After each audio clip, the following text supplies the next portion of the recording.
What is up, everybody, and welcome back to the first inaugural The Rewind, part of Wayward World Studios. That's right, we're rebranding again. But the episodes are still going to be the same. It's going to be very drag focused. There's going to be another video before this, kind of explaining what's going on with the show. But the Rewind, still the Rewind, highlighting the best that queer nightlife has to offer. I'm Thumali. That's Thumali. I'm your host. And today joining me is another drag queen from the television, all the way from the Boulet Brothers Dragula season 666. She's not cake, she's pie. How you doing, pie? That was so cringy. I feel amazing. That's good. I had a better tagline for you, but then I just forgot it. You know what? That's okay. A dessert is a dessert, and I'm a dessert girl. Girl, you are a dessert and a half. How are you doing? I'm doing great. Honestly, Dragula was fun. Now I'm like, all right, so like what next? So Yeah. that's like it's such a big new chapter. Yeah, and congratulations. You I believe you placed fifth on the show. Is that like getting my math correct? Yes, All right. And you did really well. that is correct. I think your elimination, like not to get like too into it, but like I thought your elimination was very shocking, honestly. Well, I appreciate it. I feel like I did have a pretty good run on the show. I'm happy with everything and how everything went. You can see in the episode that I was like, "Oh, I'm gonna kill this challenge," and then of course the chips fell where they did, and I was eliminated. But for me, that's just like I don't know. It made it at least interesting, where I was like, I really thought I was gonna win that week, Mhm. and then the complete opposite happened. So like it's a gag. Like I don't know, it's good TV. Yeah, no, absolutely. It was such a big gag, especially since you were doing so well and you had one win under your belt and stuff like that. I was gagged, honestly. Well, I was also so gagged. And yes, you're right. The one win up to that point, I was like, basically once I got the first win, I was like, oh, I have a chance at this. Because like most of the time, like the winner of the season like always has a win. Mhm. At least one. So as soon as I got one during the musical challenge, I was like, oh, I actually have a shot at this, like for real, for real. That wasn't just me like telling myself. When you're there, you have to tell yourself like, I'm gonna win. I can win. Because if you don't say that to yourself, you like don't you don't exude the confidence that a winner actually has. It's very, very bizarre. But you have to truly believe that you're gonna win. Mhm.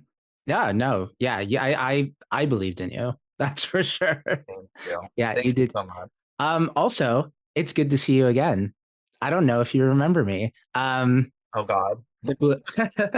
um, it's this is kind of relevant. Specifically, I wasn't in this drag outfit specifically when I was, but I had this vest on. Do you remember? You pointed like, So I remember I had seen after you reached out about this, I was looking through like your page and I was like, "Oh, I do remember this interaction because I saw the photo that you took with it was you, me and Anti-Heroin mhm, at the Halloween ball in LA. mhm. We were in like the VIP bar and you came up and we were like, "Oh my God, hey Diva." And you were like, "Hey Diva, can I get a Yeah. picture?"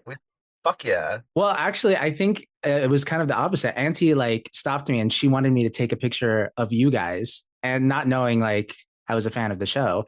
And I I was like, love Anti-Heroin. I really, really do. yeah. And then like she pointed me to you there, and I did not know that you were standing there. We'll get into your drag here in just a second, but like you're always something different. So I didn't even recognize you at that moment. Also, I didn't recognize a lot of people. I was so drunk at that party. I mean, as you should be. That's the point of like going to a big event. Like, have the fun that you want to have, and like everyone else is doing that too. It's the best. Okay, yeah, but it was a lot of fun. I really appreciate the picture, and I'm glad I got some sickening pictures for you guys too, which is And that was kind of a weird thing. it's cool. Honestly, it's cool because then it's full circle moments like this where it's like, here's a photo of that time that I met you in person, and then like it's the full circle moment of like, oh, and now here we are right here again. I don't know. I love that shit.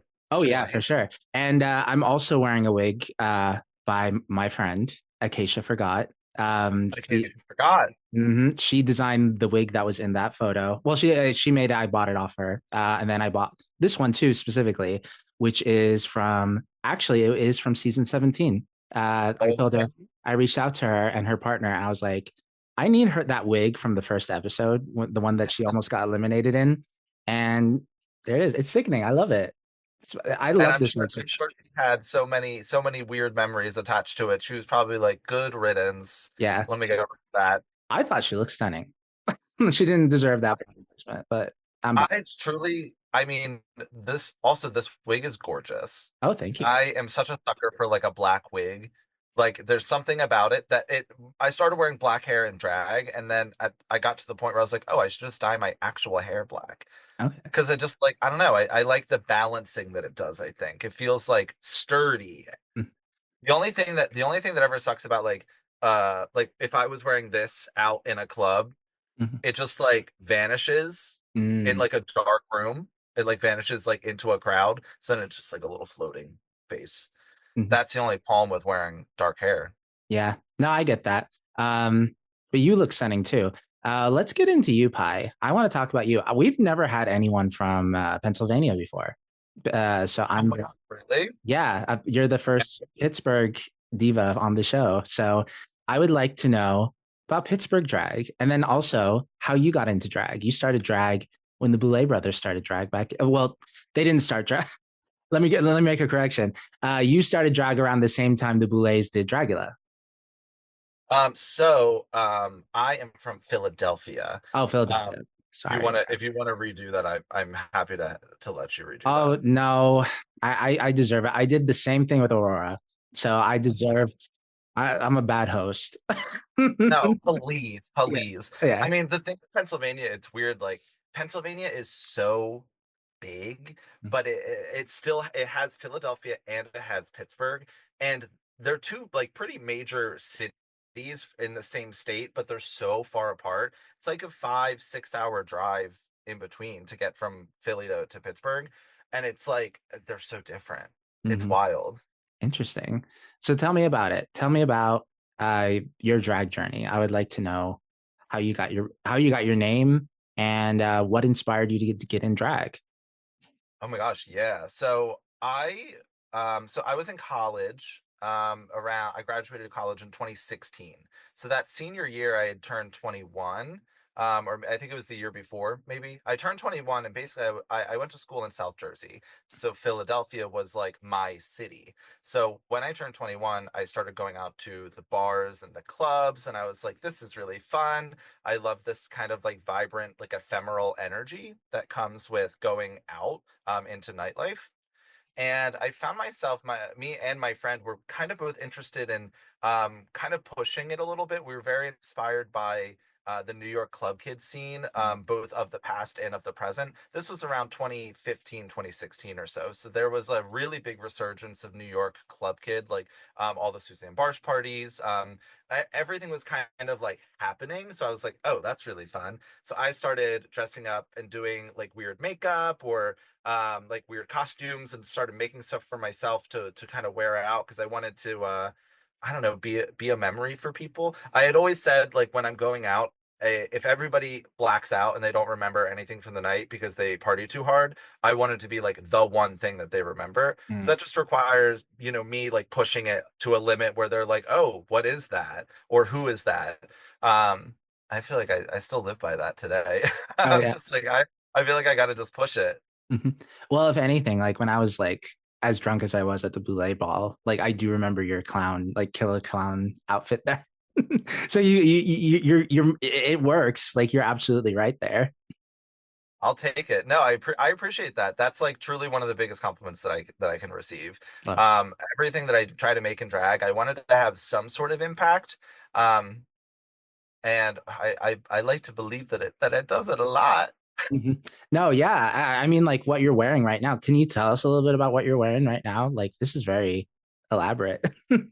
Yeah, yeah, sure. So this is actually I am doing a Pokemon show after recording this. And Oh, I'm doing a bee drill number. So I'm actually repurposing the killer clown look that you referenced. It's black and yellow striped. I actually have it right here. It's black and yellow striped overalls. okay. So I was like, it's giving bee. Mm. And so I'm gonna wear those. I made the giant spikes, like big shiny spikes, and I had attached like a shiny stinger to Mm. the pants. And then for the top, I was like, well, I need some horn, like some horn antennae, Mm. and I had these already, which these were also on the Killer Dolls episode. I wore these underneath of my big Killer Doll head. Okay. And then this top is from the musical episode, but I just took the spikes off. And then I made this little like power mesh ease and flower under Mhm. shirt thing. I just decided to make that earlier. Because I didn't want like bare skin there. I was like, well, that bees, bee, like hello. Yeah. You could be a bumblebee, I get a little could. hair. Yeah, but a bloody bumblebee. Yes, yes, of course. It has to be bloody. Oh yeah. It's like you go on Dragula and you come out and you're like, everything can have a little blood. Mhm. Yeah. Oh no, absolutely. Do you feel like once you finished Dragula, like do you still have to like upkeep the horror aspect like that, or is that something that's been part of your aesthetic for like as long as you've done drag? I would say that some semblance of horror has always been present in my drag because I think for me, I makeup is really what got me into drag in the first place. So like I practiced makeup before I ever went out because I was like, I don't want to go out look busted. Like if I'm gonna go out, I want to make sure I look like good enough. Mhm. Um, so I practiced a lot before I went out. And eventually, after a while, you start to get aware of your face in a way that you can start to manipulate it. And like, you're not just like putting makeup on, but you're sculpting your face to do different things. And so I kind of got really interested in pushing those boundaries a little bit. And so I do these like warped up, like caterpillar faces with like crazy cheeks and like the painted on smiles or my Frankenhooker look on Dragula season 6 was that had a warped face, and that's one that I've been doing for a couple years now, and it's just kind of upgraded and changed over time. But I love being able to look at something and be like, how did they do that? Like their face looks like truly different and transformed. So I feel like that to many people is quite horrific. And I think for me, that was kind of the draw to it is that I want to kind of look a little unsettling. Like I want to have it be something that people have to second guess and be like, what is that? And like, how are you doing that? Oh no, yeah, I feel like that's what's so unique about you too. Like I said at the Boulet ball, I didn't even recognize Auntie had to like, and this is Pie. She was also on the show. And I was like, wait a minute, that's Pie. Oh my God. I like, yeah, you're always doing something different. And if you look back on your like Instagram too, like you have a mix of like, yeah, kind of like me, glamorous, amazing, beautiful. You have those pictures, but a lot of the stuff is like you experimenting with like different shapes of your face and different techniques. And I think that's really cool that you don't limit it yourself into like one box. You have an aesthetic, but like you're always trying to do different things with that aesthetic. Yeah, totally. And honestly, you bring up an interesting point when you say like you didn't recognize me at first and then upon further review you did. And that's always an interesting thing too, is because I like being a shapeshifter. I think it's fun to just like do whatever it is that my mind is creating. And like, if I make this monster and then I make this creature, eventually when you make enough and you look at them all together, it creates this like brand. Like it actually feels cohesive because it's like the art the art that I'm making is all from me. Mhm. So it's all extensions of me. So it kind of creates this brand, even if it's not always like, I don't know. Some people have like signature mugs and like you will always recognize them because they're signature mug. But like for me, it's like the pulse that I put into the outfit that I'm doing. Like you can always see some similarities with makeup stuff. Like I go through a lot of makeup trends just because I get bored and I'm like, well, let me try this or experiment with this and all of this. And you said you look through Instagram and that my Instagram goes back a long fucking time. And Mhm. like every you get to a point where you're like, holy shit, like what is this era that's even happening here? It just like I don't know. It's just fun to just keep pushing and changing. And there was a period of time that I was also copying people's mugs Mhm. because it kind of taught me how to paint.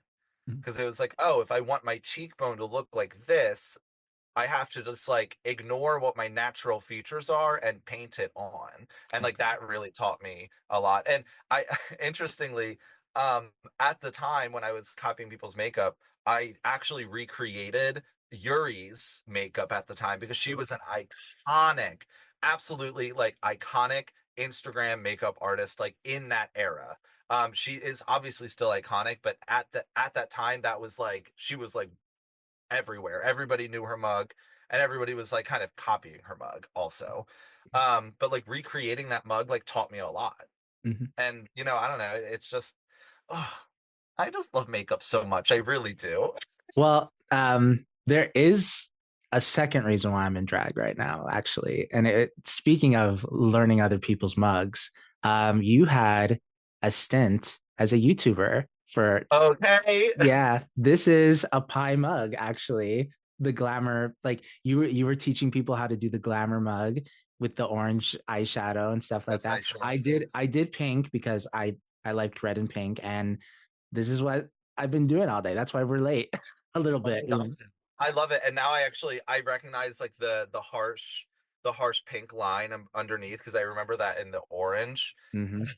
That's what I mean. Like makeup is so fun and it changes so much. Like Hmm. it's just like every time you go to do your mug, it's like it can be something different. And it's like it's fun to try different things because then you're like, oh, this looked cool. Like I could do this again. Or you could be like, oh, like this I didn't care for, but I liked this. Like, did you enjoy watching it? Was it helpful? Oh, it was very helpful. I really Good. liked watching the whole thing. I will say though, make me have to go to another video to do the eyebrows. I was like, we're not doing that. We don't have time." I know. My perfect brows every time. I was Mhm. like, I felt so cunty, like Yeah. naming that. I was like, ooh, I'm gonna get all the views on this. And people, it actually is crazy. People will still be watching that. Like Hmm. I'll get a couple views on that, like at least every week, if not like Interesting. every day. Like someone Okay. watching it. You Pretty should. wild. YouTube is wild. Oh, thank you. I mean, it's your makeup. I just followed the video. You should do more videos. Like, yeah, it's been like 4 years since your last YouTube era.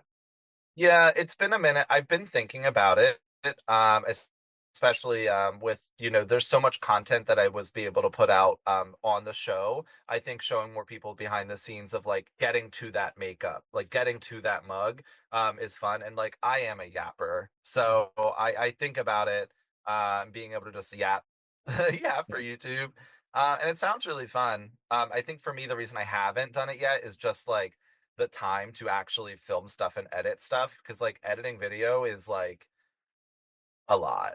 Oh yeah. Speaking as someone who hates editing, I hate it. And the episodes are always late. Aurora was very anxious about her episode coming out, and I'm like, I need to get this out. I have to like push whatever bullshit's going on in my life. Aurora Gosmic is saying, "Where's the video?" And I'm like, ugh, okay, girl, Yeah. we're getting it. We're working on it.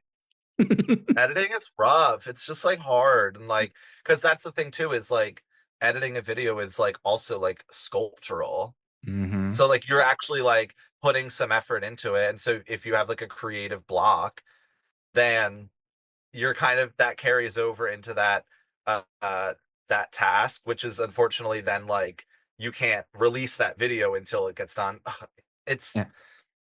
it's hard. I Now, commend anybody that's like truly able to like do it regularly because like hmm 5 years. 5 years. wild. At least like I think it's been 3 years since we did video, but each year I feel like I want to do something more elaborate with the show, with like editing and cutting and stuff like that. And I'm just like, we used to just do audio. And that was so simple back in 2020 when I did the show. And now it's like we're on the third or fourth reboot, and I'm like, we got to do more. Make it even Yeah, better. I've noticed that as well though. It's like there's so many people that are putting out content, excuse me, digital content because of what they were able to start in 2020. And it's always interesting to see how it evolves over time because eventually, like, I think that's a natural course for people. Like, anytime you're working on a long-term project, is you get to a point where you're like, okay, I feel comfortable enough with it in this state.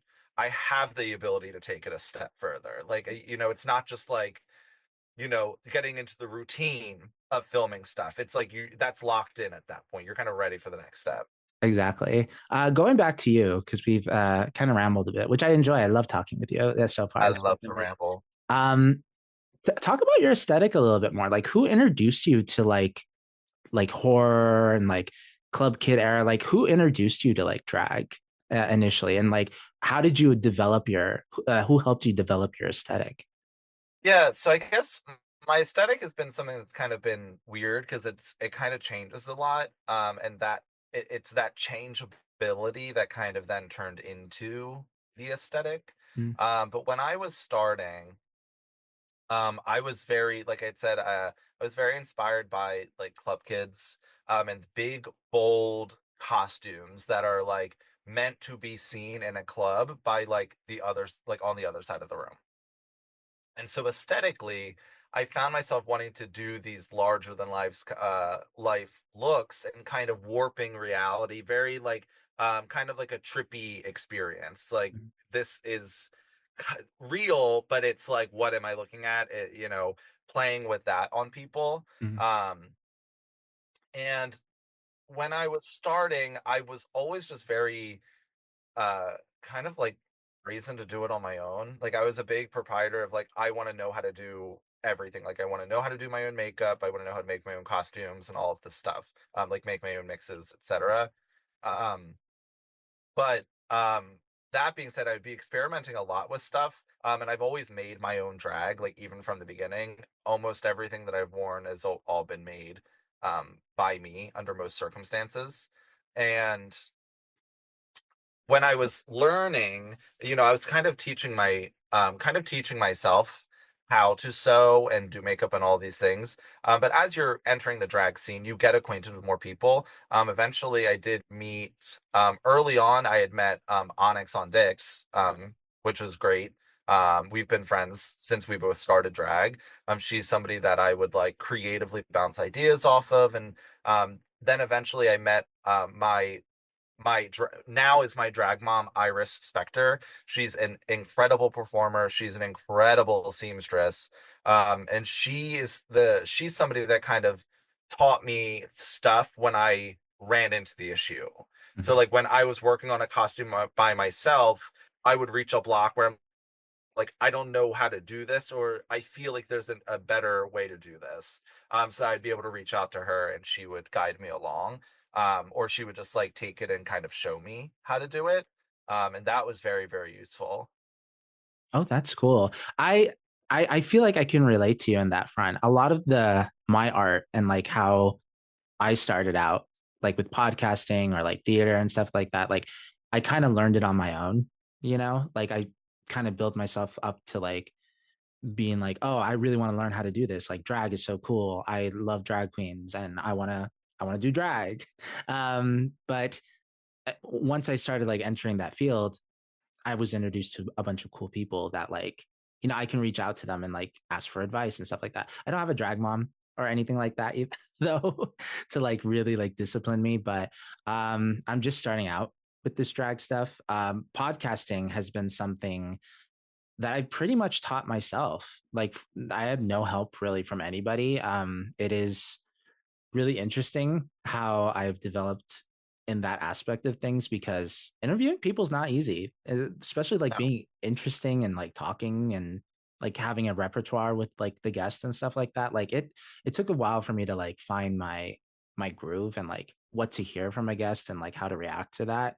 But no, I definitely relate to that journey of you just trying to like figure out how that all fits together. You know what I mean? Yeah, it's weird. It's like I was saying before, like everything kind of goes through different like phases Mm, almost. Like, you get confident in one thing and you're like kind of ready to go on to the next thing. Or you're like, oh, I feel confident enough. Like, I love to do that where I'm like, oh, like I feel fine enough about this. Like, on to the new shiny thing. Hmm. No, exactly. I that's how this podcast is. Like I think every 4 years or something, it goes through some kind of evolution. It was very we had a very 80s aesthetic initially. Now it's all Y2K, like early 2000s vibes. So I love a change. I love it. I feel like you have to change, otherwise, like you don't enjoy it anymore. That was the podcast too, at like some aspect of in my life. Do you feel like has there ever been a time in your life where you felt like you were kind of stuck in your drag, like nothing was like flowing, or you were having like a block, and like how did you get out of that rut if you had it? I mean, it's weird. I feel like I actually ran into a rut like post Dragula Oh, interesting. because it's like I had a moment where I was like, I've been striving to do this for years. I'm like I started drag in 2016, and it was in the fall of 2016 that Dragula season one premiered. So it was like very early on, I was like, wow, that's a show for me. Like I would love to get on that show. So eventually when it did happen, it was kind of like, oh, like what next? Like I had mentioned this before, like it's a big transitional stage to be like, that was fun.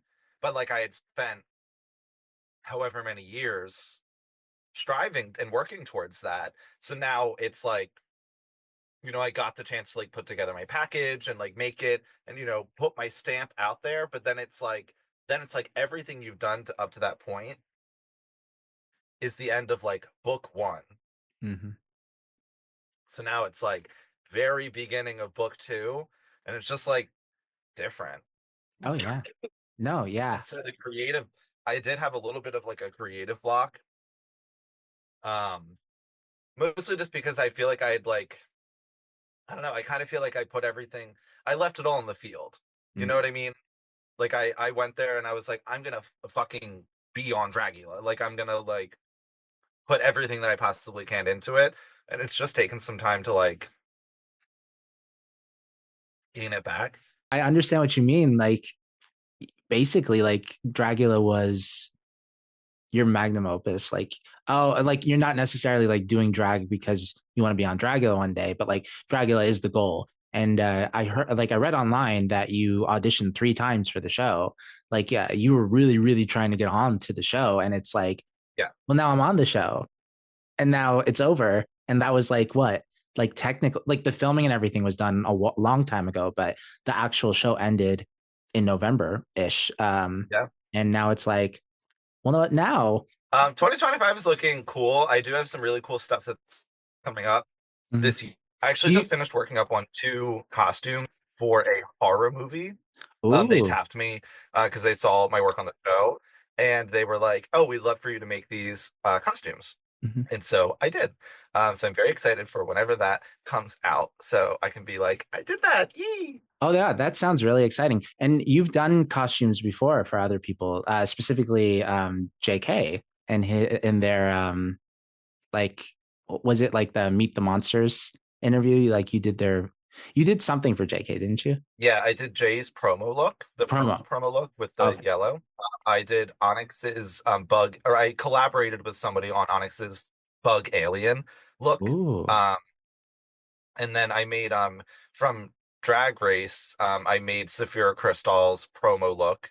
Oh. Me and my drag mother worked on that. Mm-hmm. And oh my gosh, the geode dress for Saphira that temporarily got shown and then thrown off a stage. Oh. Ouch. Oh, that's Me crazy. and a couple people went in on that one. Oh, That yeah. oh, that's so cool that you did stuff for Saphira. Yeah.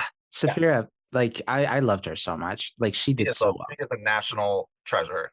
Yeah, she's the president as far as I'm concerned. I love her. Love her too. But no, have you like have you always designed costumes before, or was that just something a skill that you picked up as you were like making drag and stuff like that? So I had as I was learning drag and I was kind of like self-teaching myself costume stuff, um, I had always been interested in making stuff for myself. So I'd always been making my own costumes. I found that for drag, part of the appeal for me is that you get to master so many skills, like makeup, costume, performance, tech, MC, everything. And so I thought it was important to do it all by myself. And eventually people started reaching out like, "Oh, can you make this for me?" Like I had made some stuff for Onyx back in the day, and then that just kind of snowballs into other people reaching out, and next thing you know, I'm like making stuff for people. And then I had actually originally made the first like TV thing that I was able to work on was Avery Goodname on Camp Wanakiki. Oh, I made a handful of the stuff for her. And then that was like kind of the beginning of doing costumes for people on these drag shows because it's been I've had a handful of those experiences since then, so it's been amazing. oh yeah, that sounds cool. Especially like Camp Wanakiki. Like I feel like we don't talk about Camp Wanakiki a lot, but like those girls are so much Yeah, fun. Hmm. Love it. it is true. Um, what is your favorite thing that you've made for somebody else?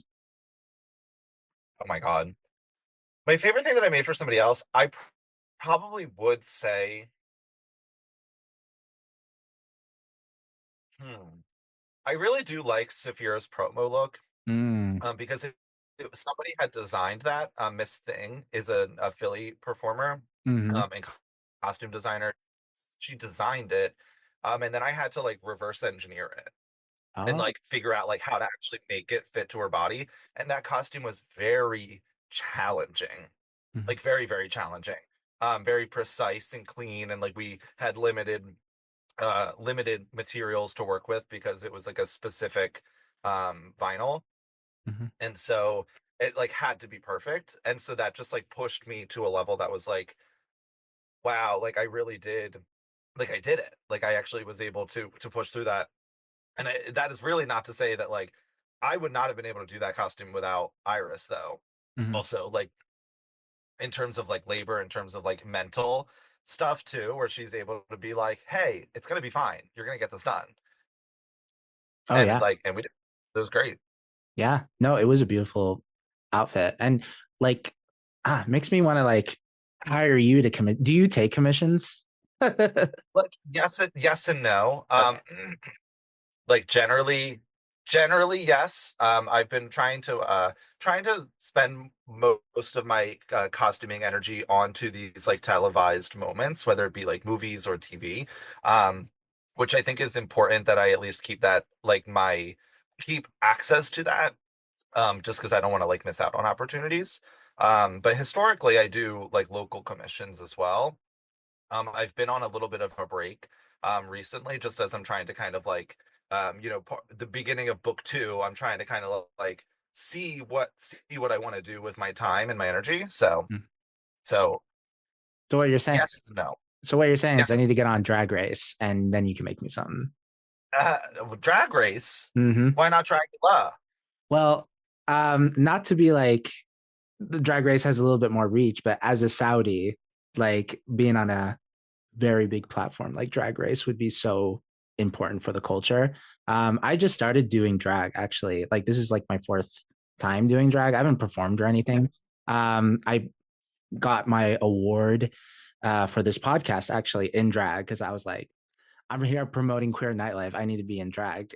And then the It's second time was the Boulet Ball. Third time was a couple weeks ago in Seattle. I just threw on a dress and this wig and lived my life. And the fourth time is with you. But even then, like I posted so I've been with you for 50% of your drag life. pretty much or 80. That's wild. Well, like, and then I switched my Instagram and I put the first queen of Saudi Arabia, not first drag queen of Saudi Arabia, but like the queen, because there's never been a queen of Saudi Arabia because of the patriarchy. Women can't have that kind of the same power as the king over there, as the monarch. And already some queer Saudis followed me and they were like, we have our first Saudi drag queen. And I'm like, I just started, y'all. And I'm already like, People chose me. yeah, now I'm like the impact. I mean, like, I want to get on TV just to be like, we exist, and like doing this podcast too, and like being who I am right now, even like it's just like I don't know. I feel like I would have needed it when I was living there. Yeah, I was just gonna say, like, whether it be, I think that generally people, creative people, strive to reach platforms where they're able to put their art on a higher pedestal for more people to see. And I think it's great. And I think that's why, like, you take even taking the energy to do this podcast so regularly and to have been doing it for the amount of time that you have been is like so fucking cool because you are like creating this pedestal. Oh, excuse me, this is gassy now. You're creating this pedestal, and in a way, like you're putting in the energy to raise it up a little bit as it goes on, which is like super super cool. Um, I'm It's trying. not, it is not, it is not, it, I guarantee there probably are people, maybe people in the world that know what drag race is, but not this podcast. It's a big maybe though. Mhm. I like to think everyone, we did get placed second as one of the best local podcasts in the Inland Northwest, which is most of Eastern Washington, which isn't a lot because there's not really a lot of cities in Eastern Washington state. But, I like to think that we're pretty Place good. in second place. Exactly. And they did the polls again. So we're waiting to see if we got number one. Hell yeah. Yeah. My fingers crossed. Yeah. I hope so too. The other thing that you do like to make that I would like to talk about, you like making dolls. I do. I like making cute plushies. Yes. It's you make handmade plushies over at Planet Pie Shop on Yep. Instagram. Tell me like what got you into making dolls? So I've always liked like stuffed animals, and like blankets. Like I'm a very cuddly person. Mhm. And so I've always liked stuffed animals, and my partner and I we don't collect stuffed animals, but there's like it's like a common gift but amongst us where it's like, oh, I got you this really cute stuffed animal, and it's like, like big ones, like cute, nice ones. Mhm. And so I just kind of got to the point where I was like, it feels like in this world of my drag, like there is a place for this creative outlet as well, which is like sewing and creating little monsters of sorts and little, cute things that people are able to squish and kind of enjoy and cuddle with in the same way that like I enjoy cuddling with plushies. And because it's all coming out of my brain, it's just these like I don't know. There's just these little things that just kind of pop in my brain, and I'm like, I'm gonna make a thing in this shape, Mhm. and then I just kind of see where it goes.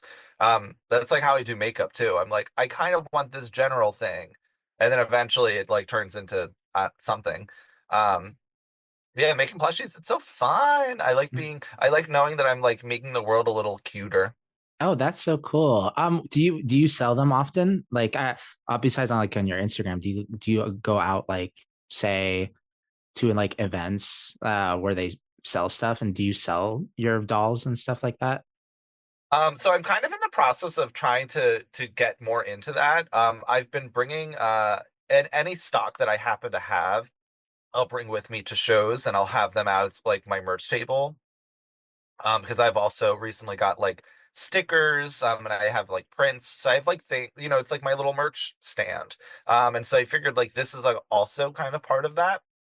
Um, and I actually am doing in Philadelphia, there's this thing called the Punk Rock Flea Market. And I'm doing their night market Ooh.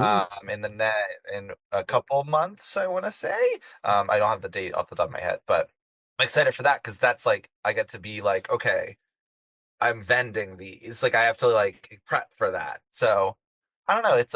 It was a weird cross ground of like I like plushies, I like drag, and I like curating these, this business of sorts. And this is like it tied it all together. Yeah. Little Were you how disappointed were you when you didn't win that doll challenge? Okay, so like here's the thing. So like I love plushies, but dolls, that's the thing. Dolls are different. Dolls are like human-esque, humanoid to me. Like plushies are more like animal or uh not sentient Oh, I see. in some ways. Whether it be like, just objecty blobby stuff. Or even just like a nice pillow, like that's more plushy for me. So I'm not like crazy about like dolls per se, but I was so excited for that challenge because I was like, none of these bitches are gonna do what I'm gonna do, and Mm. they didn't. Yep. But you know what? Things land where they need to land. It's okay. It Mhm. wasn't my time for a win. Exactly. Well, you did win the snake pit, which I that was a really good episode. Well, we'll get That into the was package yeah. here a little bit later, but I yeah, I truly like love looking at your stuff here, and I'm very curious about Philadelphia, um, and the drag scene over there because, like I said, you're the first Philly queen that we've had on the show. Um, what's the drag like over there? Like, what's the scene like?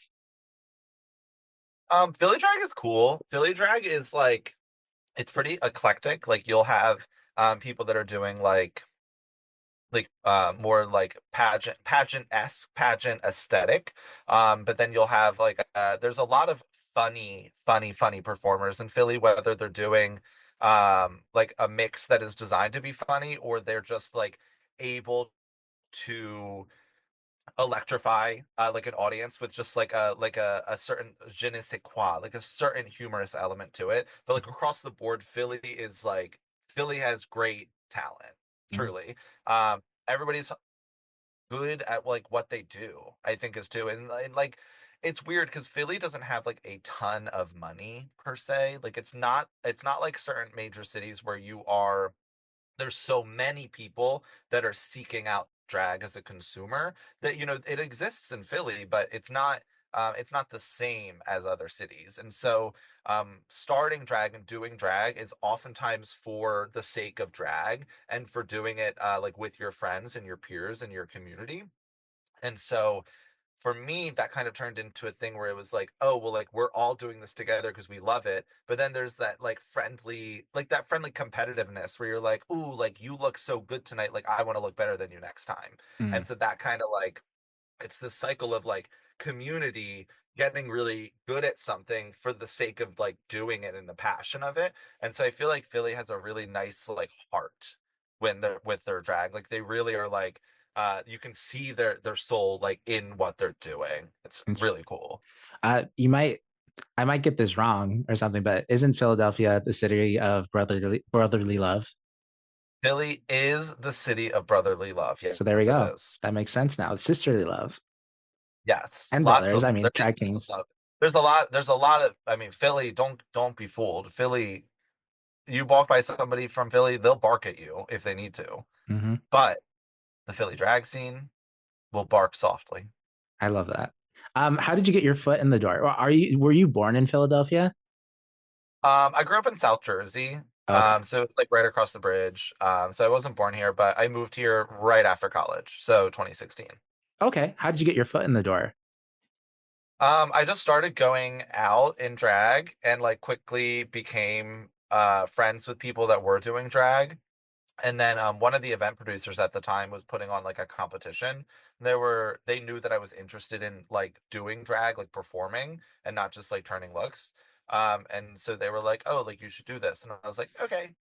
Then I did that, and then I did another larger competition in the city. Did that. That was fun, and then I ended up doing like an all-star season of that. It's just like I think it's like the competition cycle system Okay. competition. Yeah, it's like those opportunities were really nice for me because I was able to really grow, and having judges is, and it's like a pageant. You're able to get feedback, you're able to kind of actually grow and learn and not just be kind of figuring it out on your own. And it gives you a stage of people, it gives you an audience, it Mm. gives you a stage where people are actually eager to see what you're doing. So you kind of like make the most of it and like go for it and I, just learn. I love that. And then you eventually became like someone who produces events too. I was reading Yeah. your interview. Um, like I apologize. I don't have it pulled up right here, right now. But you hosted or you continue to host a competition for people who are just starting out drag. Um, So I'm one one of of the founders of Snatcherella 3000, which okay, is that's what it was called. it's like Yes, a yeah. nightlife. the nightlife competition in Philly. Hmm. So it's people that are they do drag or burlesque or dance or sing. Like it is a variety show. But it's been so special. We've been on a break recently. We've been through I believe 5 main seasons and an all-star season, Mm. and two like battle of the season, like one-off events. Um, and it's so fun to curate a scene with other established artists, Hmm. and we're able to create the space where people can come and grow and just push themselves. It gives them a reason to push themselves as far as they can go, and it's really really rewarding to be part of that for them and with them. Yeah. And it kind of like all ties into like your own drag experience, like starting out on your own, eventually like growing into like meeting other people and stuff like that. Like now you're the one who's like helping out other people and like teaching and mentoring in that sense of the competition. Maybe not mentoring per se, but like, helping develop these brand new talent people that are kind of in the same place that you were when you started. Yeah. And what's cool is like it is with that competition, it's like anybody that wants to do it, we like will accept their application. Each season has like a different, like some seasons will have a lot of newer performers, and then other seasons we have like a good amount of seasoned performers, but they're interested in going through this system. Like they're going through the process of getting challenges, and we're paying attention to them throughout. We're like, what's your brand? Like, we've come to expect this of you, or like, you continue to surprise us. It's just like, it's rewarding for people of any skill level to go through a system like that. And I think that's part of why I was like interested in doing Dragula, because I knew that it was the same kind of thing, but it was just like Olympics Mhm. level. And it was like, okay, like I am curious. Like I want to actually hear like what these people have to say about, what I'm doing for this competition. Hmm. No, exactly. They're playing a game. It's a game. They're playing a game. Oh my golly. I love that. I love that moment. Anyway, before we go into your drag package, I forgot to ask, where does the name Pi come from? Because it's Pi like the number. Yeah. Um, yeah, where did that Um, come from? So pi comes from my general love of math. In high school, like calculus, like I loved calculus. I don't know, there was something very definitive about it. And I liked that there was like always a right answer. And I really liked and connected with the idea of there's always more data to what's going on. And so for me, pi was always interesting because it's this constant that is always there, and it's like literally everywhere. Um, but nobody knows what it is. Like you might know like 3.14, or you might recognize the symbol, but you don't really know all of it. And so that I don't know, there was something about that that connected for me. And I had even gotten like a pi symbol tattoo years before I did drag. Um, and for me, it just felt like it felt like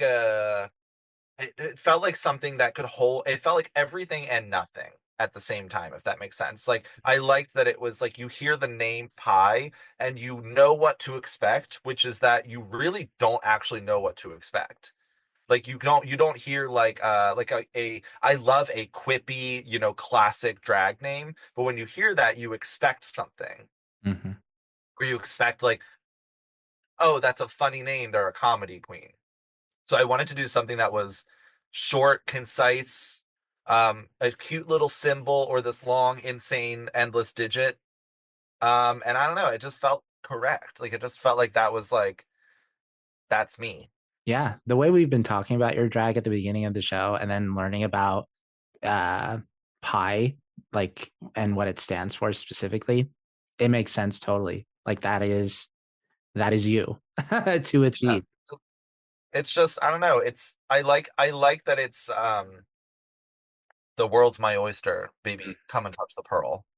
When you hear Thumali, what comes through your mind? Thumali. I mean, linguistically, it makes me think of the word tamale specifically because the Ali Hmm. at the end. Um, Umali. It seems soft. It seems inviting. It seems hearing the name Thumali makes me think of like a Virgo. Like my best friend is a Virgo. Like Interesting. somebody that's like nurturing. Oh, that's interesting. I'm a Taurus though, but that's really interesting. Stubborn boots. No, yeah, I am stubborn. No, Thumali is my last name. Al Thumali without the prefix. It means drunk in Arabic. Okay, I nailed that. Yeah, it was close, warm, inviting, just like a beverage, you know. Like, But like, I had someone who wasn't in drag and I was talking about drag names and like that name specifically, like, oh, so like, are you like drunk all the time? And I'm like, no, it just sounds sexy because it's foreign and I'm Arab. yeah, The no, Arabic like how name. Yeah, I don't know. Yeah, I'm sure you get it a lot where you get unsolicited advice from people who've never done drag. it comes with the territory. Like I'd shake it off, honestly. It's like I chose to put myself on a platform where people that don't do drag watch it. Mhm. They're consuming the content. So like by putting myself out there, I kind of know what to expect. Like I know that, people are gonna have their own opinions about stuff.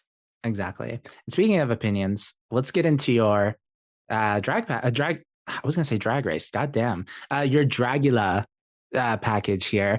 Um, I really want to talk about your Dragula journey, but also I know there's NDAs. I know there's things and Boulets. If you're watching, we're gonna do our best to respect that, so you don't, extermination. We know how that is. Kind of like with Aurora, I do want to start with your promo package, your big purple, like all these sharp angles that you have going on with like the headpiece and stuff like that. When you're thinking about your promo, like the outfit that they're going to use for everything, essentially, like promotion, whether it's going to be a tour coming up, marketing material, things in newspaper, probably even on my podcast. I'm just going to steal this. um, what's going through your mind as to like what you're going to pick? So picking a promo concept for me was hard because all of my drag is like these different like characters or like variants of myself. Um and so I was like, wow, what's the most like I'll say like generic. I'll use that term loosely here. Like, what's the most like all-encompassing version of myself that I could put out there? And so I realized like my height is something that I incorporate into my drag a lot. Like I'm 6'1" out of drag, and then I wear 8-inch heels. So that Damn, plus a headpiece, I'm always very, very tall. you tall Um, people. Like you tall people disgust me. I'm like 5'5", and I have friends who are like you. They're 6 feet tall and they're wearing heels. I'm like, you're not allowed to have that much height. so I wanted something that exuded my energy in a way, and I really work with like abstract shapes. Like mentally, like a shape will come to me, and I'll just like draw it out, and it'll happen. But I really wanted something that had like a long, slender, like pant to it. And I wanted something like like disco dancey was like fun for me because it's just like I don't know, it's fun and playful. And then creating these abstract, sharp but smooth, like Mm. curved, but still kind of dangerous. It plays with that dichotomy of like hard and soft. And then just like goring it up was, I don't know, Disco Demon. It made sense. Yeah, no, it looks sickening. I love, like you said, like how smooth everything is, but sharp.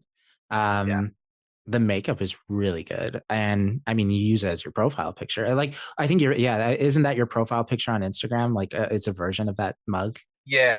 It's a warped out version of that. Yeah. Yeah, And what's it's interesting is that makeup at the time, I'd only been doing that makeup style like for like a couple months oh, before the show, before filming the show.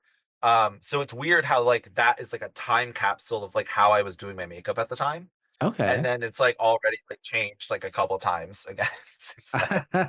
No, that's so cool. No, this is like one of my favorite like of the promo looks. Like I really enjoyed this a lot. Um You. I next also oh, other insider tea. I knew that most people wore red or black, and I said I want to wear a color that nobody would expect to wear, which is lilac or like okay. lac. What made you like where did that assumption come from? Like when you were planning it out? Just looking through old promo photos, no, Oh, okay. everybody kind of took this unspoken rule of like, like you want it to look like a Dragula promo, obviously. So you're not going to do something that's completely left field. But everybody's like, oh, I have this like black outfit or this red outfit or, something in that world, if that makes sense. So I Mm. was like going totally left field. I will visually stand out. Oh, yeah, no, you're absolutely right. And it looks gorgeous. I love it so much. And I love this next one. Horror icons. That was the runway. Um, you did the sandworm, which I don't know if you can see it. No, you can't. It's really hard. It's very tiny, but I do have a sandworm tattoo. Uh, Okay. you can see it on my profile, like on my Instagram. But I love Beetlejuice. Yeah, I love the sandworm. I've been doing a handful of years ago, I came up with a mix for doing a sandworm performance.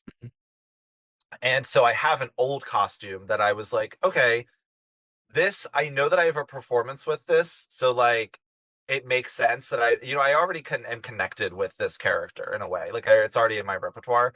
But I did consider doing Killer Clowns from Outer Space. Mm, Um, but I didn't think there was a way to reimagine it enough. Like I couldn't think of a way that wasn't just like just doing it. And I actually did think about doing Art the Clown as well, but it's the same reason where I was like, I don't know how I could reimagine this without it like losing the reference. mm, And so I settled back on I was like, oh well, like I already do sandworm, like that's in my repertoire. Let's just make like the cuntiest possible outfit from that.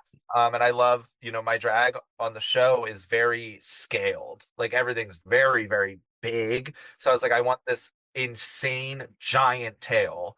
Because it just like, I don't know, it was cunty. Like, especially like walking down the runway in that, like the tail oh was yeah. swishing back and forth.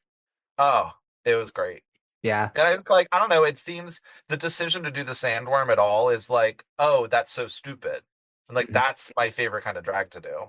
Oh no, I think it looks great. I think it fit exactly what the Boulets were looking for, which was like the reimagining aspect of the horror icons, and you fit the bill really well. It was really good. Hate that. I do think that in retrospect, I would reimagine it like more. I took it's reimagined in the sense of like material and transforming it into a wearable thing, but I should have twisted it a little bit more. Mhm. So we'll Yeah, have to see what I do with the outfit as time goes by because yeah. I do like that outfit. So It's the sandworm if it took the substance and it was cunty. exactly. Um, going to the next episode, the one that we referenced on the show here, the dolls. The dolls. Specifically yours, more of a fleshy, like from your realm of like doing plushies and stuff like that. Where did the idea come from to do this specific design? Which is it's really good. Honestly, I know like I feel like it's saying it's very good is like very shallow. I wish I could like say more, but like it's really good. I love it. Thank you. I really do appreciate it. Mhm, I was inspired by when I approach drag, my approach to drag is that I want everybody around me to be in on the joke. mhm, Like I don't want something that requires a lot of explanation. I want something that a complete stranger can look at and go, that is a doll that kills. mhm, I don't want any second guessing on it. And so I was like the most basic doll that you can make is, if you stole some fabric from your grandma's scrap pile and you just hand stitched like a flat Stanley mhm, out of just this old floral fabric.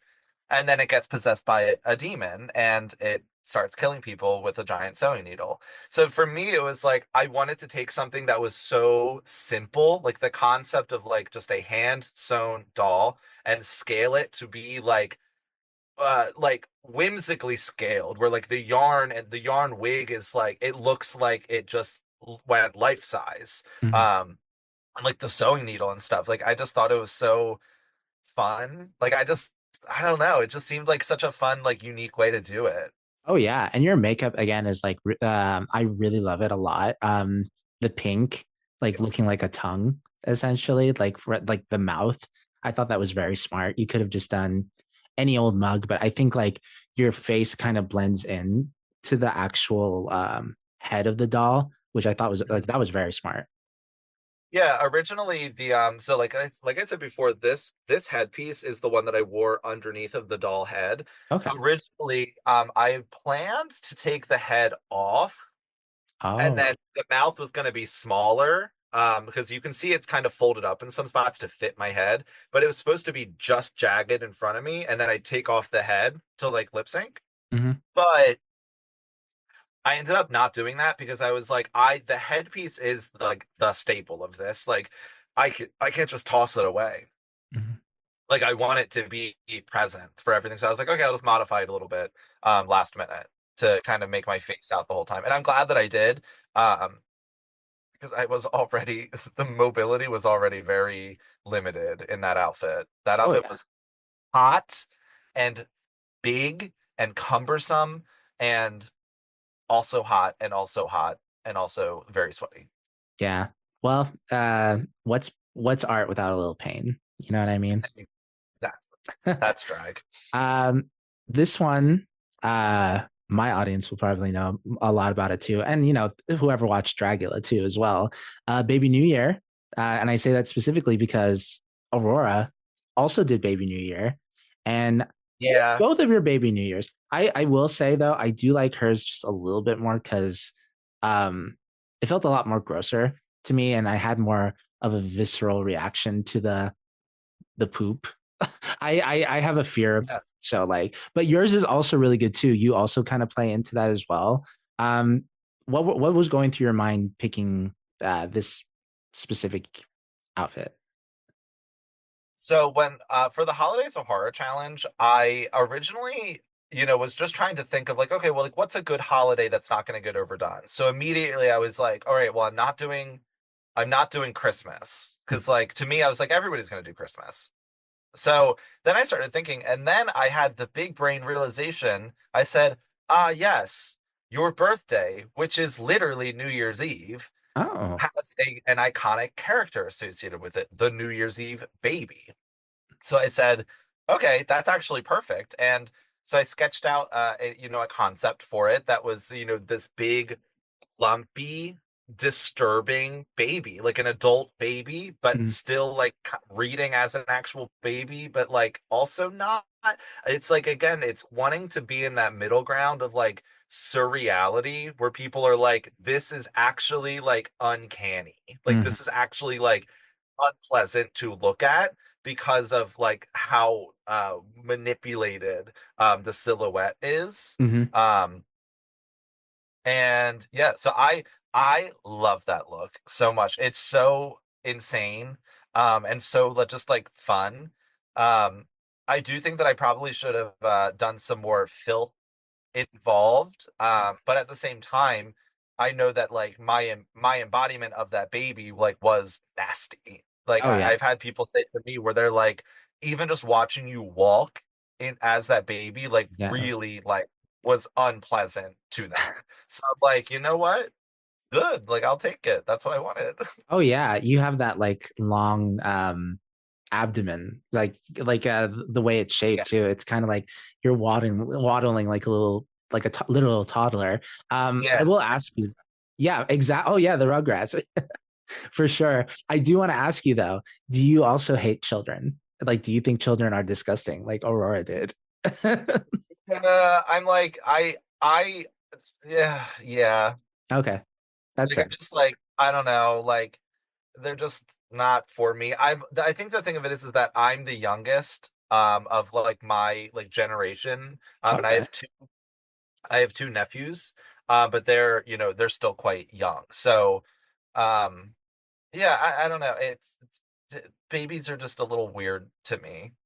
And I think for me, there was like the additional filth mentality for that look was like, the overconsumption that kind of comes with, New Year's Eve, where it's like it's overconsumption, but it's overindulgent. Like everybody like is willing to just be like, oh, well, like it's New Year's Eve, like I'm gonna get plastered. And it's like, I don't know, to me that kind of felt like just like a fun.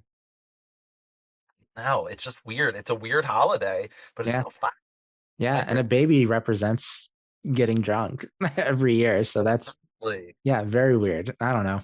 That's the American thing though. I I don't get it. Um, the other one, Ghost Train, you were strapped on to the tracks on this one. Well, tell me about your Yeah. Ghost Train look. So just like I said with the killer doll look, I wanted my ghost train to be very clearly a ghost that is associated with a train. Because for me, you can be a ghost and you can say, "Oh, I'm on a train." And it's like, "Okay, but you could be at a hotel Hmm. or you could be, in an old town." Like for me it was like I needed something that was like very clearly associated with the train experience.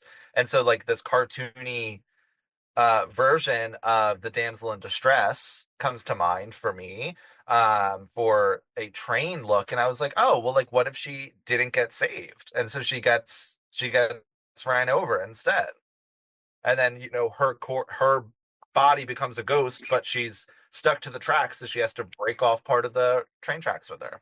Okay. No, I love that. And it's and, blue it's, and too. it was honestly, it was fun to just like at that point I hadn't done makeup like this either, so it was really fun to be like, oh yeah, by the way, I can be like very, very like pretty. Hmm. Oh yeah, you look, yeah, I think this is like the more draggy like your makeup is looked on this show, like specifically. It's still blue and it's still kind of a little kooky, kooky spooky, but like this one, I could see her at brunch, Yeah, like doing a number type thing, yeah, not at an definitely. alternative like gig doing crazy stuff. Um, no, I like this one, but the next one I want to talk about is your my favorite one, and what you're part of it you are wearing is the snake pit. So, do you sing? Like no, Okay. but I did musical theater in like middle school and high school, Mhm. so I don't not sing. Okay. So, how did you feel about singing live like that? I felt fine. I was like, part of being on a show like this is like you have to just like go for it no matter what. So I was like, I know that I can sing enough, Mhm. so I'll just be as confident as I possibly can about it and just go in and just do it. I don't know, just go for it. So I was like, oh, I can hit this note. Like I'll just go for it. Like whatever. It's like it's in that character as well. Like that character wouldn't give a shit. Like they would just be like, yeah, I can hit this note enough. I Mhm. don't know. It's fun to kind of like embody this like rock star. Like what would a rock star do in this moment? Mhm. No, that's sickening. I mean, your whole team did such a good job. I think like all of you together, you guys should do a tour. Honestly, I don't know Long if live the snake pit for real. I love the snake pit. I yeah, love the snake pit. I don't know if Aurora would like be into it because she doesn't like live singing, but I think you should do like a four-person with Jaharia, you, Asia, Aurora, and just, you know, revive the snake pit. I'm saying that's what I'm saying. Got to pitch that to the Blaze. Be Yeah. like, hey, Weren't you? I could be wrong, but did you end up going to drag the musical? not yet. Oh, Not yet, but I that was the prize for that episode was being able to do a guest spot at Drag the Musical off Broadway. So I'm still waiting to get that all coordinated, but I'm very excited for whenever it does happen. yeah. I want to see And I that will be musical. posting about it. Ooh, Yes. Yes. I would love.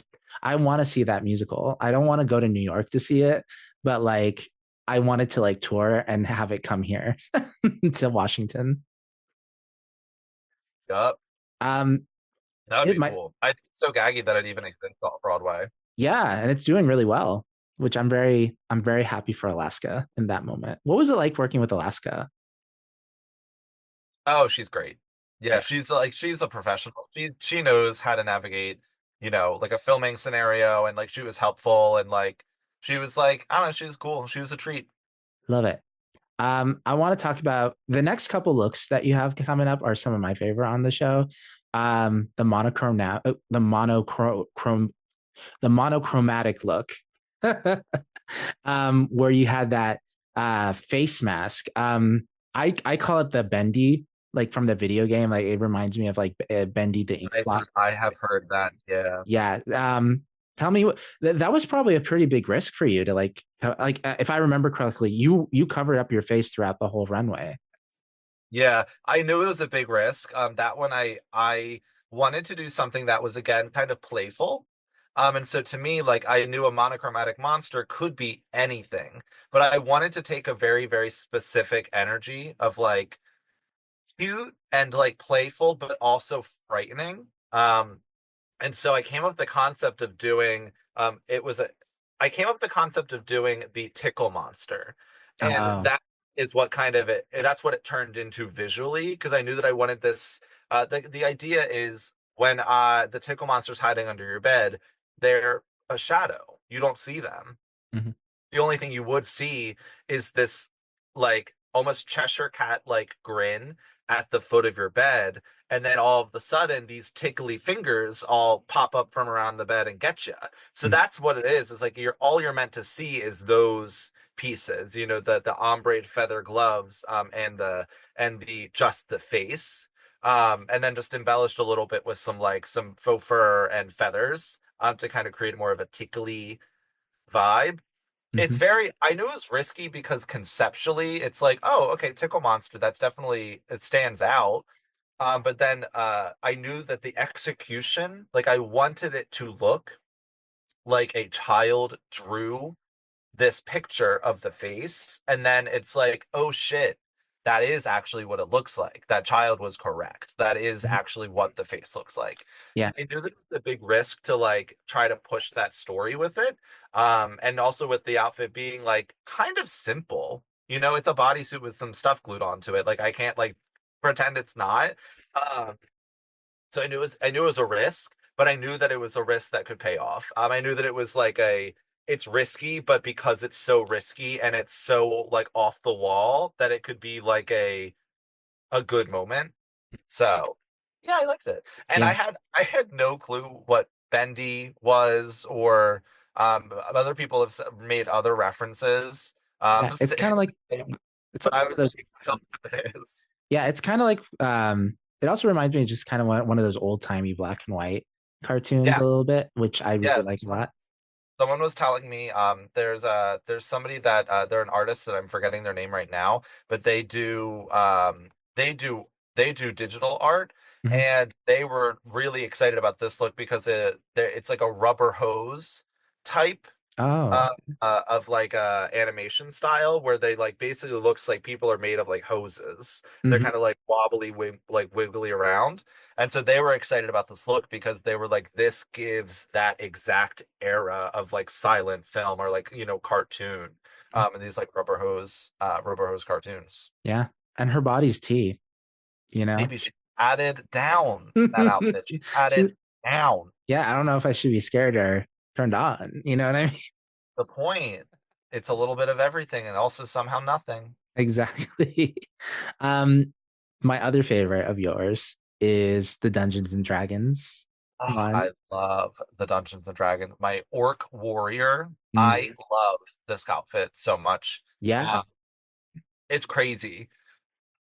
The amount of detail that's in it is like overwhelming, truly.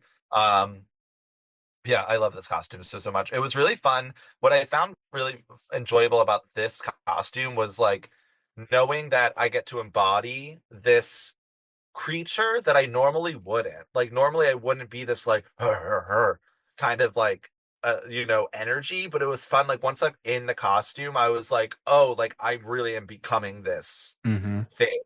Um, and I think it was around this time that the Blaze even acknowledged that, where they were like, we like when you're, when you come out in these totally different looks, you really become the character that you like created for us. Like you're really selling that character that you're wearing. Mm-hmm. And that was a very, very cool thing to hear, especially for that look, because I knew it was a risk. Like I would take like some sort of like a big pie twist, but for this one I was like, it's a cosplay challenge, like cosplay. Like I Exactly. was like, let me just like do it. Like let me just do it and have it be done well. Mm-hmm. No, yeah, it was done well. Have you ever done, do you often do prosthetics like on your face? Like that orc one, you had that mouth that's kind of like that. Yeah, so yes, yes and no. I was definitely I had learned how to do prosthetics the fall of 2023. Mm-hmm. I was working as a makeup artist at Eastern State Penitentiary, their haunted house that they do. So I worked there for a year as a haunt makeup artist. And I learned how to do prosthetics there. Mm-hmm. And that was something that just like stuck with me, where I was like, oh, like I know how to do this now. Like I feel pretty confident in being able to like put this on. So when I was, conceptualizing a look for, the challenge, I was like, I have access to this, in my brain. I was like, this is something that's in my wheelhouse now, that I normally would maybe be like, oh, well, like I don't know how to apply that well, so I'm not gonna like try it out for the first time on the show, because what if it doesn't look good? So it was like, I feel confident that I can apply this and have it like look good and like effective. Mm-hmm. Um, and I think it was. Oh no, yeah. Like you could tell that, like you couldn't even tell that you don't do this too often. Like you look like somebody that's done this for like years and years and years. Like it's so good. And the detail on it, like the television really doesn't do it justice, but like when you look at the pictures and stuff like that, the Crazy. the photos are so good. And you can Yeah. just like look into all those little tiny things in there. And I love fantasy stuff as well. I don't play Dungeons and Dragons, but as someone who likes video games and stuff like that, I was very excited for this look. You should have won. Yeah, Like, and you can also see one more time. oh, you should have won. Like, I'll say it again. Well, you know what? I would have liked to win, Mhm. but I also can't necessarily argue with Auntie and Gray winning, especially because They were they good. both did really, really well. And they had really good chemistry and a good group performance. Yeah, So like exactly. I can't knock that, but like, oh, I really wanted to win that one too. Yeah, they already won a bunch. They should have given you one more. You know? Yeah. Well, that's okay. Yeah. And we are getting to the sad moment now. The Frankenhooker, which the Frankenhooker one really was so gross. Like the way when you turn around and like no loads refused and you just like I don't want to get demonetized. Well, I don't even get monetized on this show. I don't get paid for this shit. But like the fisting and all that, and like, girl, oh my God, that was so crazy. That was so crazy. But you go ahead and talk like what was going through. For my Frankenhooker, I wanted to take an approach. I kind of had a feeling, when when you find out what the prompt is, you think of like, all right, what is everybody going to do? So when you think of Frankenhooker, you're like, okay, there's going to be multiple. You can make this like ultimate sex body, so you're going to have as much as you possibly can, because like you can. Mhm. You're able to take bits and pieces from people, so why wouldn't you? And I wanted to do something completely different from that. I wanted to do something that, one, I wanted to do like a masculine figure, because I had a feeling that most people would be doing mostly feminine figures for this. And so I knew that I wanted to go left field on that. And for me, this love letter to important people in our community of this, come dump bottom. Like, I don't know, I just like, it felt like appropriate. Like it felt like such a fun like fresh way to do a Frankenhooker prompt. And so for me, this ultimate sex Frankenstein creature is not just a superfluous amount of things. Oh no, they have one function and one function only, but they're really good at it. Mm-hmm. And that is to take as many loads as they possibly can. So I Yeah. don't know, it felt fun. And then I was like, oh well, I want to take this concept and kind of twist it even further by doing these like pastel colors. Like I wanted to feel like fantasy. Like I want it to be this weird, like cartoony creature that's like very much blobby. And it was interesting when the episode that came out around that time, the substance was also coming out, and I was like, there you go, like this like blobby monster. And I don't know, I really, really, really loved that look so Mhm. much. Yeah. So I was very sad to be eliminated with it.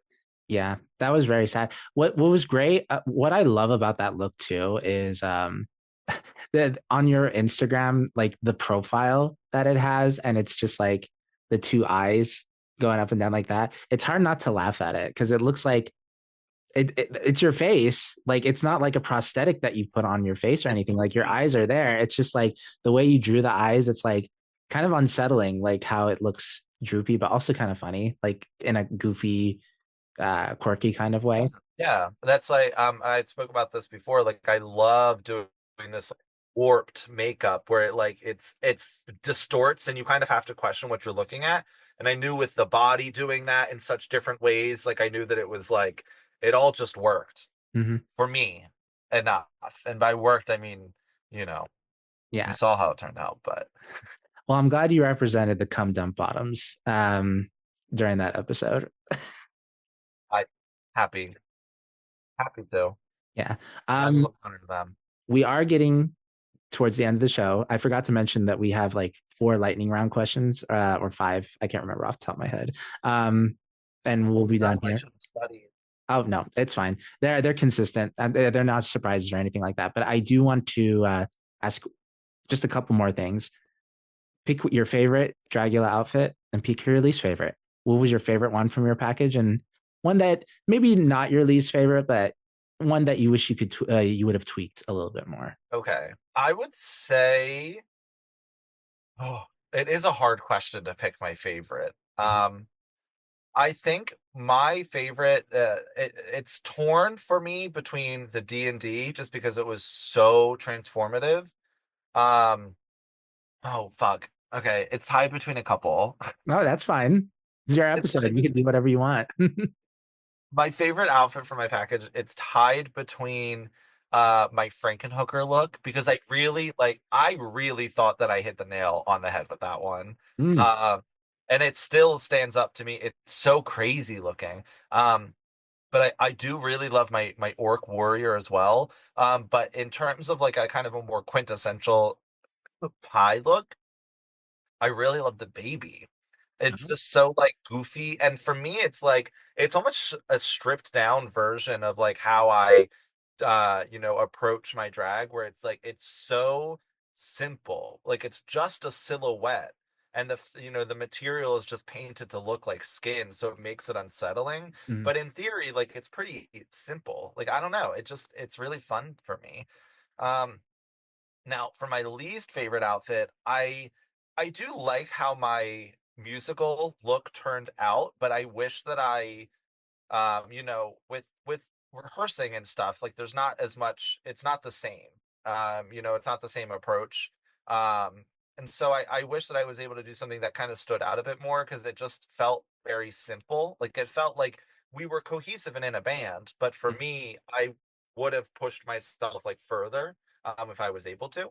Um, but then also like not that like I had spoken earlier about my sandworm outfit, and I love my sandworm costume, and I'm going to continue to wear it, but I am excited to tweak it more and more and more because I feel like on the way it existed on the show was very um almost too simple. Like it's too like there's not enough visual intrigue going on. Like it's too much of the same. So I'm in the process of kind of shopping that a bit. I love that.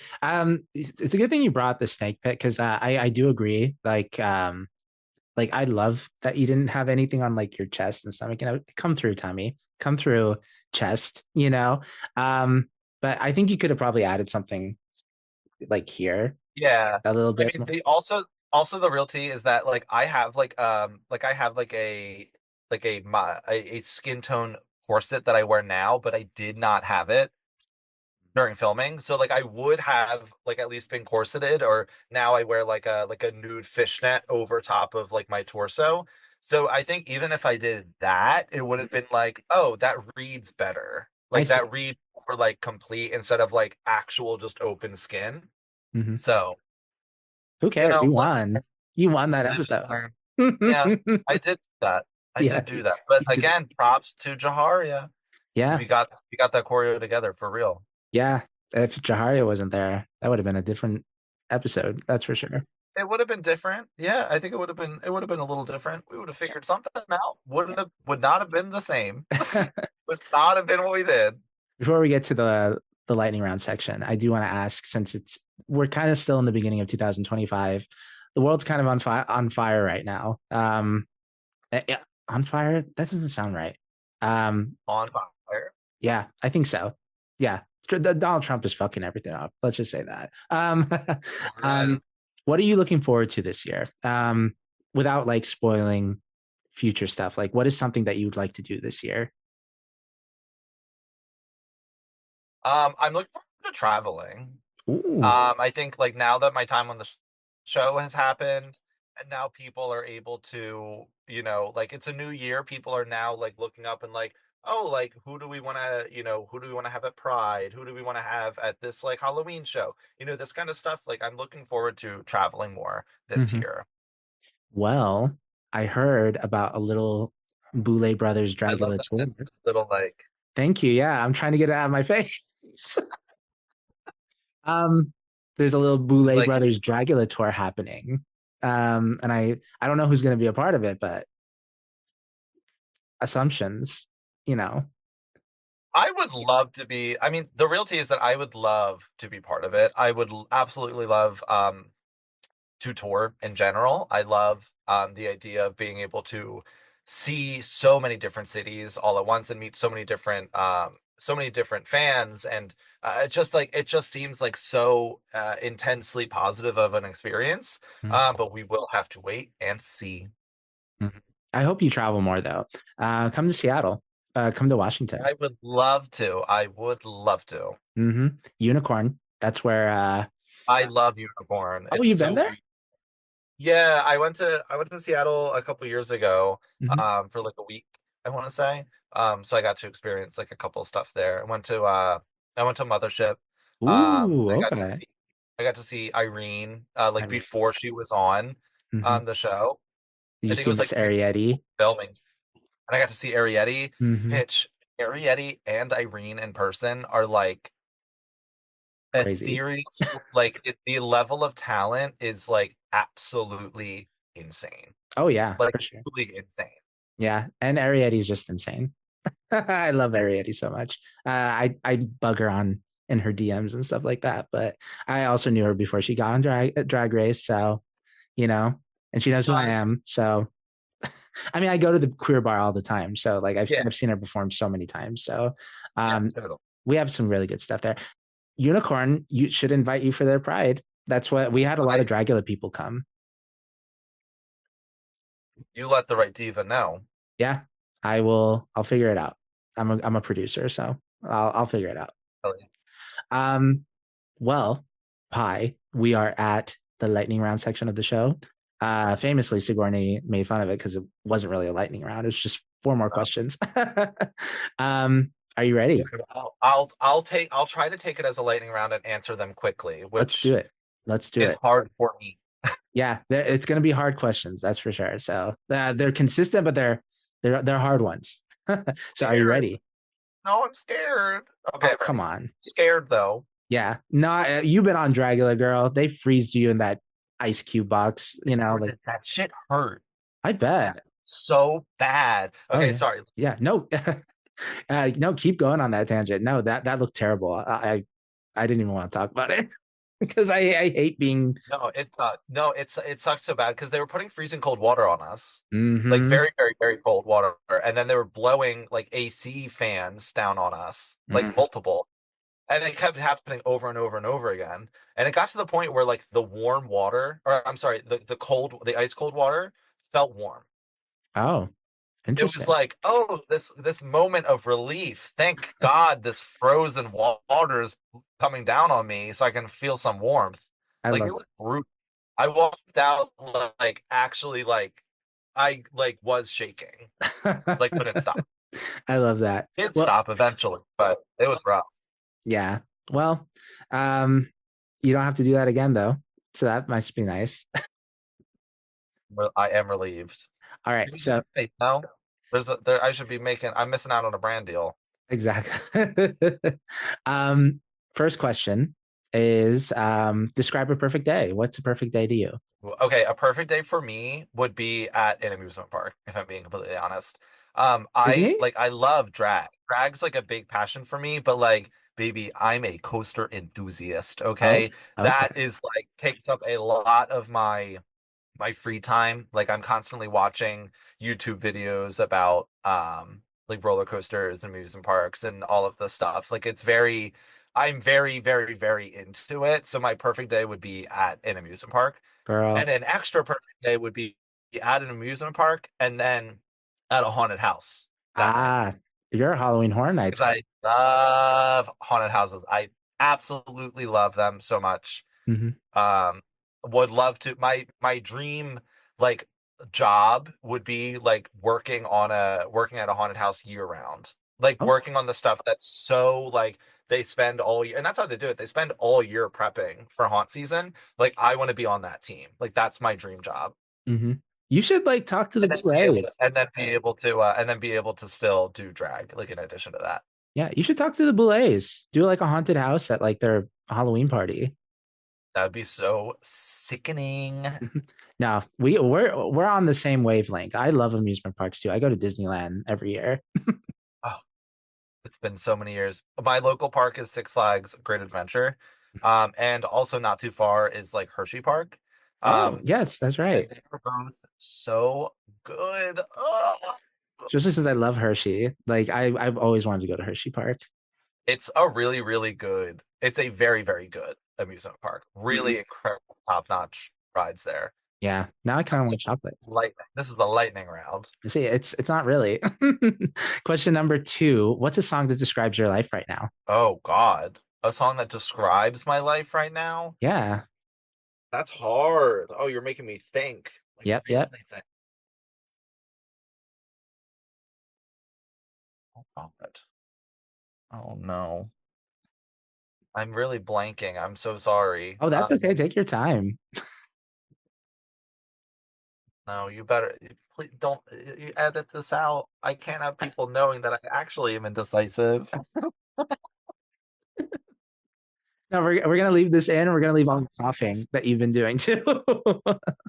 Oh my God, not the coughing.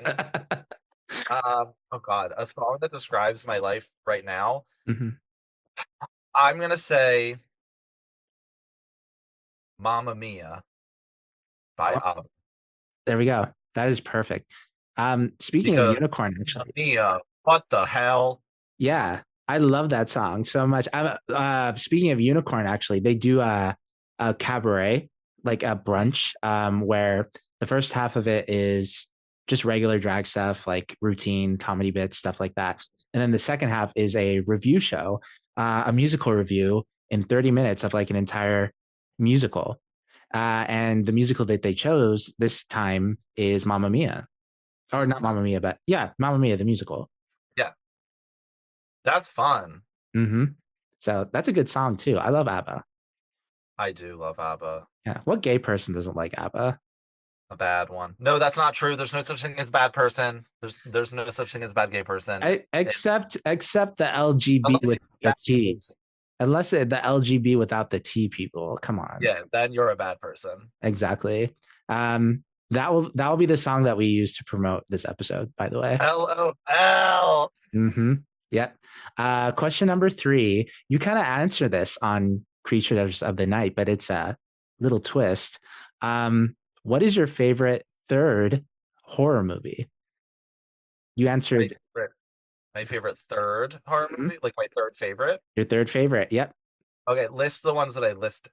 The you listed well, you said your number one was Texas Chainsaw, the original. I was gonna say probably Texas Chainsaw Massacre. You mentioned Killer Clowns as part of it somewhere. Where would Killer Clowns rank in there? Killer Clowns honestly lands like pretty much lower than that. Like Killer Clowns is then maybe like the 15 15. Okay. funny, maybe. It's a good movie, great costuming. Mhm. But my favorite horror movie is the Texas Chainsaw Massacre, the original. But my other favorite, which is more modern, would probably be there's a couple of them, honestly. But the one that comes to mind is Climax. Ooh. It is so scary. It's by the same director that did Enter the Void, which Mhm. is about somebody that dies while they're taking DMT. And so it's showing them like transcending from life, but like they're tripping. Mhm. Like it's really frightening. And then Climax is about a group of dancers that are having a party, like snowed in at a gymnasium, and someone spikes the punch with Mm. LSD. Oh, that's And interesting. it is the scariest movie I have ever seen in my life. I watching it, like my partner showed it to me. He's like, I'm gonna show you this really fucked up movie." And I was like, "Okay." And like part of the way through the movie, I was sitting there, like just sitting, like couldn't process what was happening and just crying because I was so anxious about what was happening on screen. It is incredible. It will ruin you for a little bit, but it is like it's so impressive that a movie can do this. That it's like it's not for the faint of heart, but I really recommend it for people that are like into like horror, like in a weird, like transcendent way. Interesting. It's funny that you mentioned Climax and the character that got you eliminated is a cum dump bottom. Yeah, exactly, exactly. Full circle. Yeah. Full circle. Yeah. Very big circle, very sticky circle. Oh yes. Question number four. What's your favorite ice cream topping or frozen yogurt or gelato? Great question. So for those that don't know, I love ice cream. I Mm. love ice cream so much. So it depends. It depends on the mood. So like my favorite like pint of ice cream is probably like the Ben and Jerry's milk and cookies. It's so good. It's the Girl, perfect we're level. on the Like same we're on the same it's wavelength. so good. Yeah, it's so It's the good. perfect level of like it's the perfect level of like creamy ice cream, but it has stuff. It has texture. It has the different flavor. It's so good. Hmm. But like, it depends because sometimes I want like if I'm at a frozen yogurt place, like I'll either go for like chocolate peanut butter overload with like brownies and all this other stuff, Girl. or I go for like a cake batter frozen yogurt with like mochi and like boba and like fruity pebbles, like more like fruity Hmm. sweet. Yeah, But yeah, I love ice cream so much. we're on the same wavelength, girl. I should have gotten you tattooed instead of Asia. I have an Asia I think having a tattoo of Asia. right here. Oh my God. She's not done yet. That's Tomorrow we're gonna fill her in, give her her makeup, and it's her finale, her bones, like spider bones. oh, I Yeah, recognize that yeah. look. I was hosting a viewing party of the finale. And when her glamour came out, like when and I had seen the episode the night before, like at midnight, so I knew how things came out. But watching it in a viewing party setting, I got very emotional Mm. watching her glamour runway. So I was just like casually crying on the mic, and I was like, she's just so beautiful. She was. I love Like so, Asia. like not drunk, just like really in my feelings. Yeah, maybe a little drunk, maybe a little tipsy, but we all love Asia. I love Asia so much. I think I I love her so much. from the moment she walked on there, it's amazing. I want to talk to her on the show. We're gonna bring her on. I kind of want to. I want to give some time Yeah, though. you should. I want to give some time though because she was on Very Delta, and I'm like, well, I feel like Delta already asked her all the questions I would have asked her. Just like the same thing. Yeah. So yeah, we'll let it She's an marinate. open book. You can ask her anything. Oh, I'm sure she is. I'm sure she is. She feel like she gives me that vibe of like somebody that has some really good stories to tell. Um, She last does. question. Last question. The most important question of the show. Pick a side, left Twix or right Twix. Right Twix, because I'm right-handed. Love it. Great answer. Amazing. That was the snappiest answer I had all the whole interview. Yeah. People sometimes get philosophical, but yeah, if you want to get philosophical about it, you could. I'll keep it simple. Yeah. Just like you're letting people in on your drag. You don't want it to be too complicated. Right Twix. Yeah, no, it's exactly that's exactly it. But I really do want a Twix now. Yeah. Or like oh, that makes me just think of like Halloween growing up too. Like Mhm. trading candy with my sisters. Like so fun. Really go for a hot dog. I want a hot dog real bad. It makes me want a hot dog real bad. This was a bad voice. Anyway, um, That's what I could do, especially with my coughing. exactly. Pi, thank you so much for joining us. This was so much fun. Um, Thank you so much for having me. It's truly an honor. yeah, absolutely. Hopefully we can have you on some other time or Yeah. collaborate in the future. But where can people find you online? So you can find me on Instagram at notpi. That's NOTPI. Let me break it down more. That's N as in Nancy, O as in Oscar, T as in titty, Yeah. E as in pussy, I as in idiot. If you search that in X, formerly known as Twitter, you can add an underscore to the end of it, and that's the same. You can also find me on YouTube. I believe by going to youtube.com/c/ I think it's like not pie queen. Yeah, or you can find my plushies and my pie merch on planetpieshop.com or notpie.net because I bought two domains. Love it. Amazing. And then where can people if people want to see you in person, what do you got coming up? So if you want to come see me in person, always check to the link in my in excuse me. If you want to come see me in person, I mostly perform in Philly right now. But unless I'm traveling out to your city, I would love to. But you can see what my upcoming shows are in the link in my bio. I always put ticket links for any of my upcoming shows in my link tree to make Love it it. very easy to see where I'm going to be. And you can easily get to a ticket link from there. I know in Philadelphia coming up in let me get the date. In when is this coming out? Sometime soon. Tentatively. Okay. If you're in Philadelphia, we're having Throb Zombie down for a drag brunch. Where the drag brunch is called Bloody Marys. It's like Right. all alternative. And that's on Sunday, March 23rd at Ooh, Strange Loves in Philadelphia. Tickets available in the link in my biography. love it. And we'll put that link in the description below this episode. Slay. Yes. The episode will definitely be out before March 23rd. That's for sure. Cool. um, I've been I've been Thumali. That's Thumali. Can be found on Instagram at Thumali714.